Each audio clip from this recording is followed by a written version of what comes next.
Thank you so much for joining me today. The last few weeks I've been doing some Bible studies, but I was just felt the inspiration that I really needed to just read the book of Ruth this week.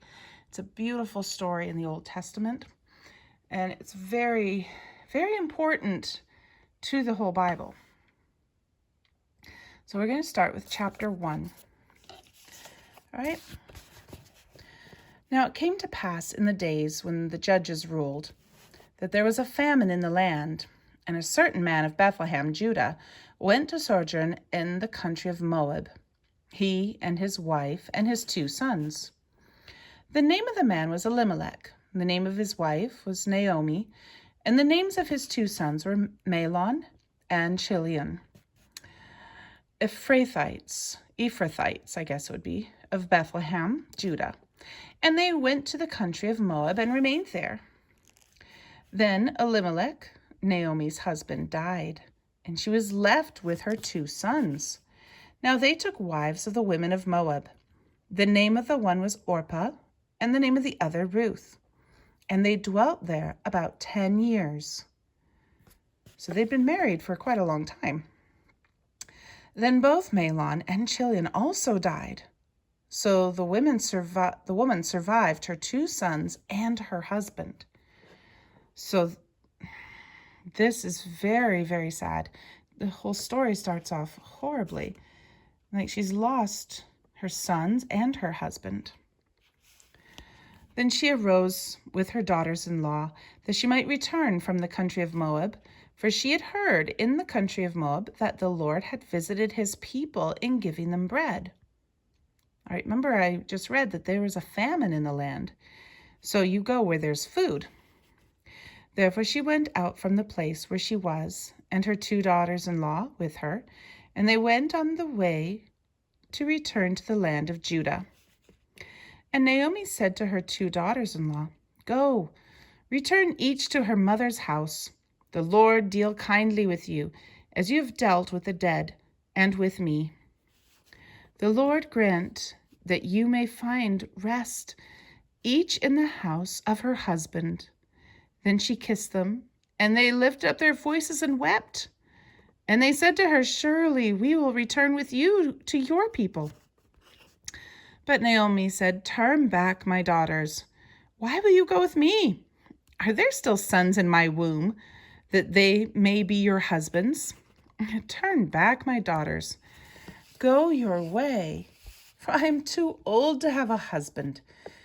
If I should say I have hope, even if I should have a husband tonight and should also bear sons, would you wait for them till they were grown? Would you restrain yourselves from having husbands? No, my daughters, for it grieves me very much for your sakes that the hand of the Lord has gone out against me." Then they lifted up their voices and wept again, and Orpah kissed her mother-in-law, but Ruth clung to her. And she said, "Look, your sister-in-law has gone back to her people and to her gods. Return after your sister-in-law." But Ruth said, "Entreat me not to leave you or to turn back from following after you. For wherever you go, I will go, and wherever you lodge, I will lodge. Your people shall be my people, and your God, my God. Where you die, I will die, and there will I be buried. The Lord do so to me, and more also, if anything but death parts you and me." When she saw that she was determined to go with her, she stopped speaking to her. Now the 2 of them went until they came to Bethlehem, and it happened, when they had come to Bethlehem, that all the city was excited because of them. And the woman said, Is this Naomi?" So she said to them, "Do not call me Naomi. Call me Mara, for the Almighty has dealt very bitterly with me. I went out full, and the Lord has brought me home again empty. Why do you call me Naomi, since the Lord has testified against me, and the Almighty has afflicted me?" So it sounds like she's blaming God for what's wrong, what has happened to her sons and her husband. She's definitely suffered, and we live in a horrible, evil place. People kill each other. People get sick. There's so much evil. and she's sad. She's sorrowful. So Naomi returned, and Ruth the Moabitess, her daughter-in-law, with her, who returned from the country of Moab. Now they came to Bethlehem at the beginning of barley harvest. All right, so she's back home. It is customary that at that time that a widow would, she'd need to be taken care of by the closest family, especially a male family member. And so that's why Naomi was saying, I'm not going to have any more sons. There's no other brothers, even if I got married tonight. It was customary that there would be a male family member who would help take care of the widows, especially young widows like that. But she's like, nope, you go back to your own family. But Ruth would not.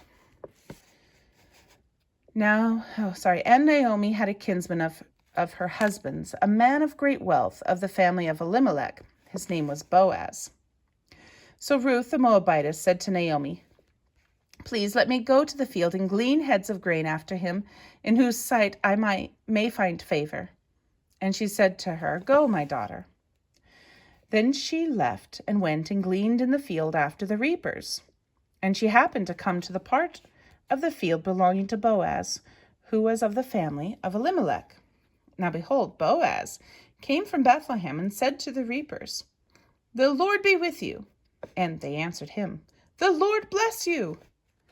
Then Boaz said to his servant who was in charge of the reapers, whose young woman is this? So the servant who was in charge of the reapers answered and said, it is the young Moabite woman who came back with Naomi from the country of Moab. And she said, please let me glean and gather after the reapers among the sheaves. So she came and has continued from morning until now, though she rested a little in the house. Then Boaz said to Ruth, you will listen, my daughter, will you not? Do not go to glean in another field, nor go from here, but stay close by my young women. Let your eyes be on the field which they reap, and go after them. Have I not commanded the young men not to touch you? And when you are thirsty, go to the vessels and drink from what the young men have drawn. Then she fell on her face, bowed down to the ground, and said to him, why have I found favor in your eyes, that you should take notice of me, since I am a foreigner? And Boaz answered and said to her, it has been fully reported to me all that you have done for your mother-in-law since the death of your husband, and how you have left your father and your mother and the land of your birth, and have come to a people whom you did not know before.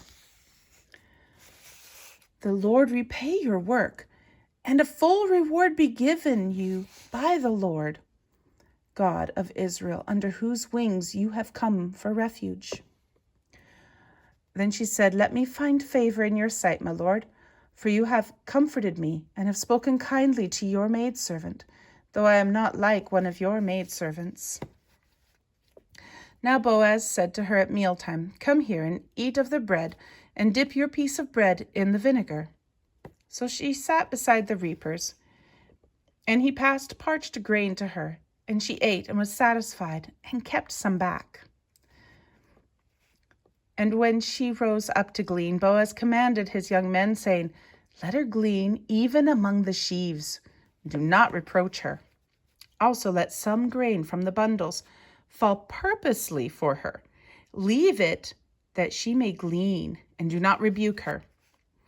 So she gleaned in the field until evening, and beat out what she had gleaned, and it was about an ephah of barley. Then she took it up and went into the city, and her mother-in-law saw what she had gleaned. So she brought out and gave to her what she had kept back after she had been satisfied. So that's her leftovers from lunch. And her mother-in-law said to her, where have you gleaned today, and where did you work? Blessed be the one who took notice of you. So she told her mother-in-law with whom she had worked, and said, the man's name with whom I worked today is Boaz. Then Naomi said to her daughter-in-law, blessed be he of the Lord, who has not forsaken his kindness to the living and the dead." And Naomi said to her, "The man is a relative of ours, one of our near kinsmen." Then Ruth, the Moabitess, said, "He also said to me, 'You shall stay close by my young men until they have finished all my harvest.'" And Naomi said to Ruth, her daughter-in-law, "It is good, my daughter, that you go out with his young women, and that people do not meet you in any other field." So she stayed close by the young women of Boaz to glean until the end of the barley harvest and wheat harvest, and she dwelt with her mother-in-law. Then Naomi, her mother-in-law, said to her, "My daughter, I shall not seek security for you, that it may be well with you." Now Boaz, whose young women you were with, is he not our kinsman? In fact, he is winnowing barley tonight at the threshing floor. Therefore wash yourself and anoint yourself, put on your best garment, and go down to the threshing floor. But do not make yourself known to the man until he has finished eating and drinking. Then it shall be when he lies down that you shall notice the place where he lies, and you shall go in, uncover his feet, and lie down, and he will tell you what you should do." And she said to her, "All that you say to me I will do." So she went down to the threshing floor and did according to all that her mother-in-law instructed her. And after Boaz had eaten and drunk, and his heart was cheerful, he went to lie down at the end of the heap of grain. And she came softly, uncovered his feet, and lay down. Now it happened at midnight that the man was startled and turned himself, and there a woman was lying at his feet. And he said, "Who are you?" So she answered, "I am Ruth, your maidservant. Take your maidservant under your wing, for you are a near kinsman."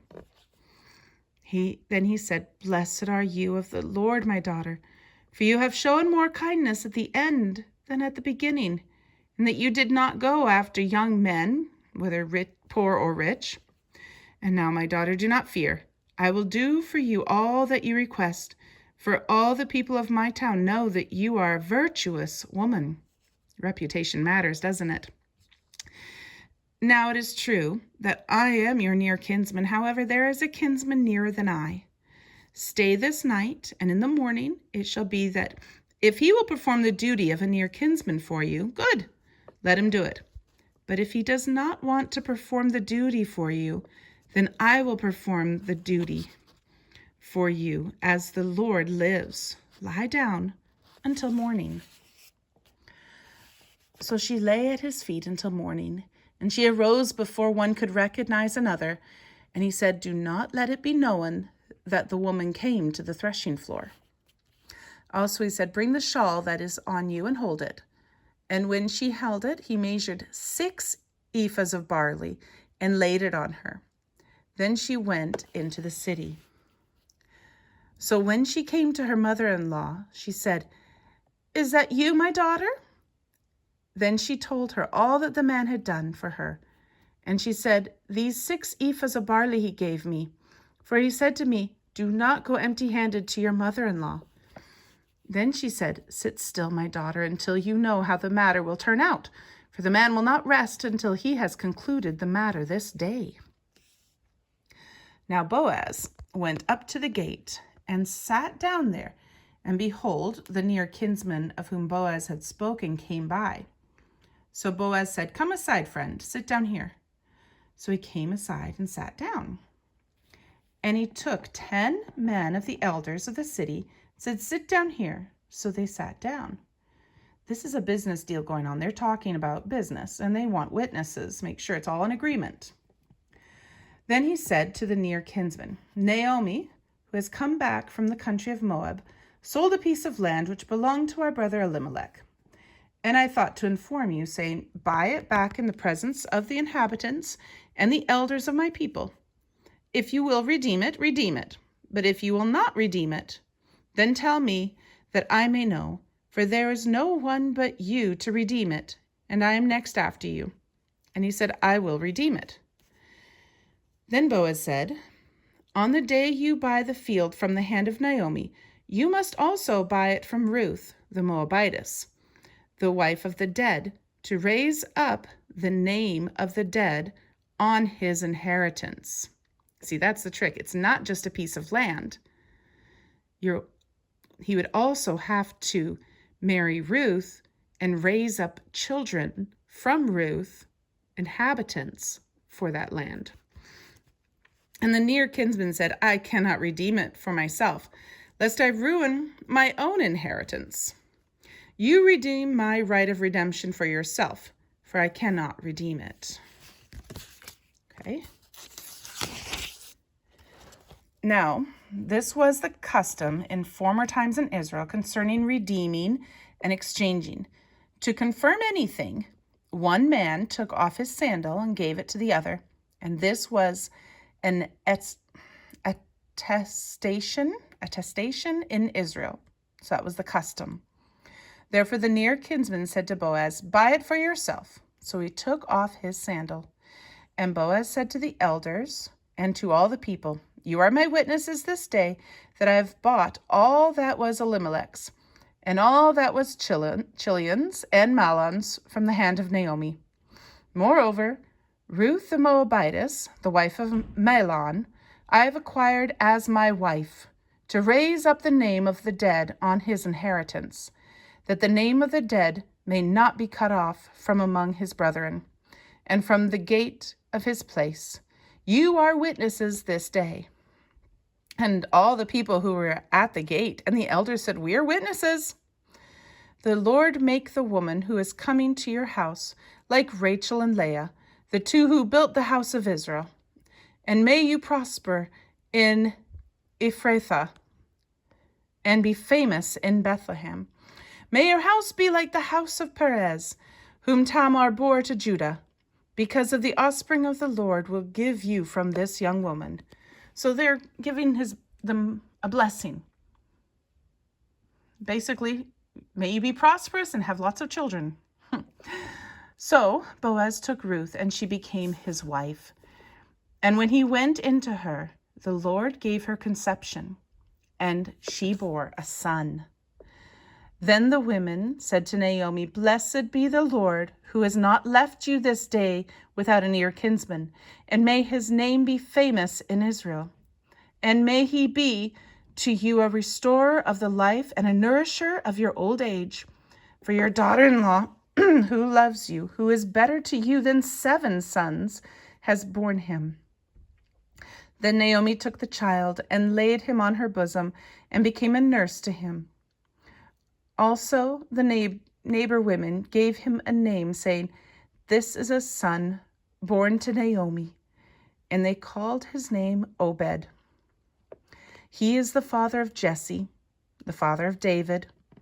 Now this is the genealogy of Perez. Perez begot Hezron. Hezron begot Ram. Ram begot Abinadab. Abinadab begot Nahshon. And Nahshon begot Salmon. Salmon begot Boaz. And Boaz begot Obed. Obed begot Jesse. And Jesse begot David. So if you know anything else about David, later he's going to be a king. This is also the genealogy of Jesus. This is why this book is so important.